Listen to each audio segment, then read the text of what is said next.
নমস্কার বন্ধুরা, আমি শুভশ্রী চলে এসেছি তো আপনাদের সামনে আবার একটা ভিডিও নিয়ে। তো বন্ধুরা, এই ভালো তো এই খারাপ কেউ আমরা জানি না। এখন ভালো আছি, কিছুক্ষণ পর কেমন থাকবো সকাল থেকে বোঝা যায় না কিছু, যত রাত বাড়ে ততই বোঝা যায়। তো কাল থেকে বাবু শরীরটা একটু খারাপ ছিল, কদিন ধরে এই নিয়েই পরীক্ষা দিয়েছে। তো তারপরে আজকে দেখছি একটু প্রবলেম হয়েছে, পায়ে একটা কি র্যাশ বেরিয়েছে।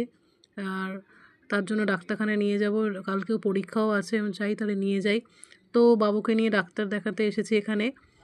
ছোট ছেলে আছে ওর পিসির কাছে, সাহেবকে পিসির কাছে রেখে দিয়ে এসেছি, আর বাবুকে নিয়ে এসেছি, দাঁড়িয়ে আছি 25 নম্বরে নাম।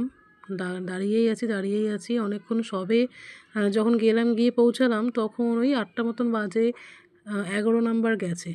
তো বললাম ওর বাবা অফিস থেকে চলে এসেছে, মানে অফিস থেকে ছুটি হয়েছে, ওর বাবা ডাইরেক্ট বাড়ি যায়নি, একদম ডাক্তারখানার এখানেই চলে এসেছে। দাঁড়িয়ে আছি, আর বসার জায়গাও নেই বাইরেটা। কালকে পরীক্ষা আছে, ফার্স্ট একটা পরীক্ষা হয়েছে, এটা সেকেন্ড পরীক্ষা, 5টা পর্যন্ত পড়েছে।